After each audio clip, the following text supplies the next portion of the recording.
Hello guys, welcome to my YouTube channel time to study and art. इस वीडियो में हम BHDC 132 के फर्स्ट ब्लॉक का 6 यूनिट कवर कर रहे हैं, जिसका नाम है मीराबाई का काव्य। इस वीडियो में हम मीराबाई की कला पक्ष की विशेषताएं इस टॉपिक पर डिस्कशन करेंगे। तो चलिए शुरू करते हैं। इनकी पहली विशेषता है भाषा। कला पक्ष की पहली विशेषता है भाषा। मीरा की भाषा ब्रज भाषा है, जिसमें अनेक प्रांतों के शब्द प्राप्त होते हैं। प्रांतों मतलब अनेक राज्यों के जो शब्द हैं वो इनकी भाषा में देखने को मिलते हैं। इनकी भाषा पर मुख्य रूप से राजस्थानी गुजराती का प्रभाव है। वो राजस्थान की थी, तो इसलिए राजस्थानी और गुजराती का प्रभाव इनके काव्य में देखने को मिलता है। पूर्वी पंजाबी और फारसी के भी सब यंत्र तंत्र मिलते हैं। इनके पदों की भाषा में एक रूपता का अभाव है। मतलब इनकी भाषा में पंजाबी, पूर्वी हिंदी और फारसी के भी शब्द देखने को मिलते हैं, और इनकी भाषा में राजस्थानी और गुजराती के शब्द भी देखने को मिलते हैं। अब दूसरा पॉइंट है इसका शैली। मीरा ने गीतात्मक शैली का अनुसरण करके पदों की रचना की है। मतलब उन्होंने जो पदों की रचना की थी तो वो गा गा कर करती थी, तो उनकी शैली गीतात्मक है। गीति काव्य है इनका। गीति काव्य के रूप में इन्होंने अपने पदों की रचना की है। उनके पदों में गैता, संगीतात्मकता और अनुभूति की तीव्रता विद्यमान है। मतलब उनकी संगीतात्मकता, जब वो पदों को गा कर करती थी तो संगीतात्मकता भी है, गैता भी है, गा गा कर करती थी, और उसकी तीव्रता देखने को मिलती है। मतलब बहुत ज़्यादा अच्छे तरीके से उन्होंने तेजी से अपने गीतों की रचना की है। उनकी शैली को गीति काव्य का भावपूर्ण शैली कहा जाता है। मतलब उनके काव्य को गीति काव्य भी कहा जाता है। ये स्वयं ही इस शैली की जन्म दात्री तथा पोषिका है। मतलब मीरा पहली भक्त कवि हैं जिन्होंने गीतों को गा गा कर, बहुत ज़्यादा गा गा कर अपने सारे ही गीतों की रचना गा कर की है। तो इसलिए इनको ये गीति शैली की जन्मदात्री कहा जाता है और पोषिका कहा जाता है मीरा को। अब इसका थर्ड पार्ट है रस योजना। मीराबाई के काव्य में प्रायः रस की अभिव्यंजना हुई है। श्रृंगार के दोनों पक्षों, संयोग तथा वियोग का अपने पदों में उन्होंने सुंदर निरूपण किया है। मतलब उनके काव्य में संयोग और वियोग दोनों प्रकार के श्रृंगार देखने को मिलते हैं। उनकी भक्ति में शांत रस का प्रयोग है। पदों में मुख्य रूप से माधुर्य तथा प्रसाद गुण।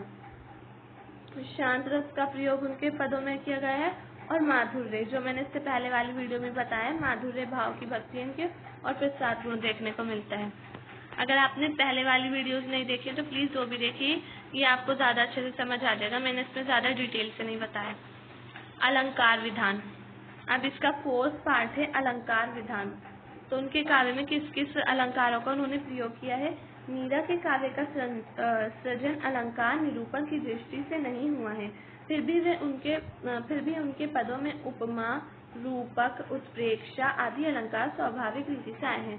मतलब उनके काव्य में जो अलंकार हमें देखने को मिलते हैं ये है उपमा, रूपक और उत्प्रेक्षा। तो इन अलंकारों का उन्होंने प्रयोग खुद से नहीं किया है, बल्कि वो खुद ही आ गए हैं। वो करना नहीं चाहते थे, लेकिन खुद ही उनके काव्य में अलंकारों का प्रयोग हो गया है। अलंकार देखने को मिल जाते हैं स्वाभाविक रूप से, मतलब खुद ही हो गए। अब इसका फिफ्थ पार्ट है छंद विधान। तो किस किस तरह के कौन कौन से छंद इनके काव्य में देखने को मिलते हैं वो देखेंगे। मीरा के पद छंदात्र पर खरे नहीं उतरे, क्योंकि उन्होंने पदों की रचना खास नियमों को ध्यान में रखकर नहीं की थी। वही बातें मैंने बताया है कि इन जितने भी भक्ति काल के कवि थे उन्होंने पदों की रचना इनके नियमों को देखकर नहीं की थी, बल्कि वो बोल देते थे तो वही बन जाते थे, उनके काव्य बन जाता था। तो मीरा ने गा कर अपने पदों की रचना की थी, तो इसलिए उन्होंने नियमों को ध्यान में रखकर नहीं की थी। इसलिए उनके जो पद उसमें छंद देखने को मिलते हैं वो उस पर खरी नहीं उतरी, क्योंकि उनका उद्देश्य अपने भावों को जनता के सामने प्रकट करना था। उन्होंने अपने पदों की रचना लोक जीवन में प्रचलित छंदों में की है। मतलब उस समय जो लोक जीवन में प्रचलित छंद थे उन्हीं को लेकर उन्होंने अपने पदों की रचना की है। वो कोई भी एक नियम के अनुसार या फिर अपनी जो काव्य था उसको नियमों के अनुसार नहीं बनाना चाहती थी, बल्कि लोगों के सामने अपने भावों को लाना चाहती थी, प्रकट करना चाहती थी, जिसमें मात्राएं स्वमेव घट बढ़ जाती हैं, जिसके कारण उनमें दोष आ गया है। मतलब मात्राएं भी उसमें घट बढ़ गई हैं और इसी वजह से उनके काव्य में थोड़ा बहुत दोष देखने को मिलता है हमें। और इससे पहले वाली वीडियो में बताया था उन्होंने किन किन छंदों को अपने काव्य में, उनके काव्य में देखने को मिलते हैं। दोहा, चौपाई, सरसी, ये सारे छंद इनके काव्य में देखने को मिलते हैं। यहाँ पे नहीं लिखा है, इससे पहले वाली वीडियो में बताया था मैंने, पहले वाले पार्ट में। अब है 6th पार्ट, प्रतीक योजना। मीरा ने अपने भावों की अभिव्यक्ति के लिए सुंदर प्रतीकों का सहज प्रयोग लिया है, जिससे भाषा अधिक प्रभावशाली होती है। मतलब उनके जो काव्य है उसमें प्रतीक देखने को मिलते हैं, जिससे उनकी भाषा और ज्यादा प्रभावशाली लगती है। इस पूरे पद में प्रतीकों की बौछार है। बड़े घर में ताला लगाना, गंगा जमुना कामड़ा मारे सोना रूपा, सुकामड़ा मारे दरिया चांदी आदि सभी असीम ब्रह्म ईश्वर की भक्ति को अभिव्यक्त करने के लिए प्रयुक्त हुए हैं। मतलब ये जो दोहा दे रखा है ऊपर, इन पूरे पदों में देखने को मिलते हैं बहुत कई तरह के, अलग अलग तरह के प्रतीक, जो मैंने अभी नीचे पढ़े हैं वो। अब नेक्स्ट पार्ट है इस वीडियो, इनका नेक्स्ट पार्ट है गीति काव्य धारा। तो ये इसके बारे में हम देख लेते हैं। मीरा के पदों की महत्वपूर्ण विशेषता उनका ज्ञ होना है। गीति काव्य मैंने अभी बताया इस वीडियो में ही शायद, कि मीरा का जो काव्य है वह गीति काव्य है। तो इनके काव्य में इनकी महत्वपूर्ण विशेषता है इनके पदों का ज्ञ होना, क्योंकि उन्होंने अपने पदों की रचना गा गा कर करी थी, कृष्ण की मूर्ति के आगे नाच कर और गा कर करती थी, तो इसलिए ज्ञ पद है इनके।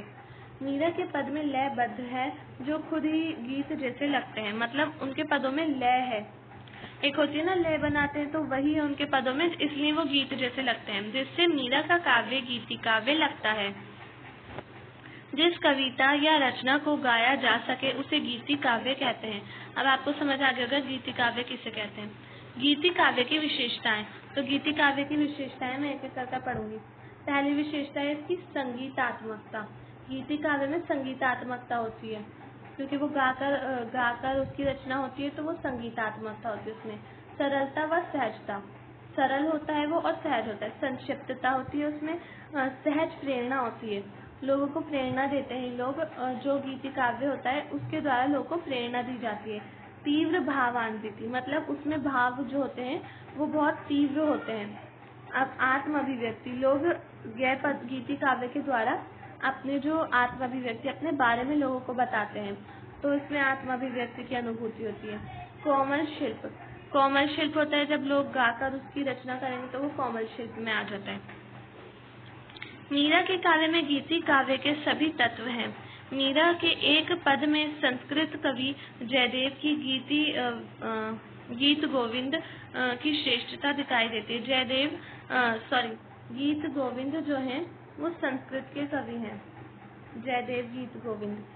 तो इनके काव्य, जिस तरह से जयदेव ने संस्कृत में गीति काव्य में इनका स्थान है, वैसे ही मीरा का स्थान हिंदी साहित्य में है।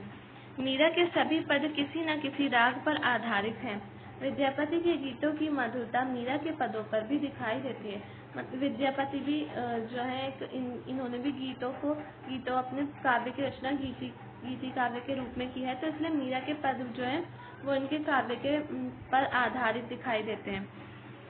तो गाइस आज की वीडियो में सिर्फ इतना ही। अगर आपको मेरी वीडियो पसंद आई हो तो प्लीज़ मेरी वीडियो को लाइक करें, शेयर करें एंड चैनल को सब्सक्राइब करना ना भूलें। कमेंट्स करके ज़रूर बताएं आपको मेरी वीडियो कैसी लगी।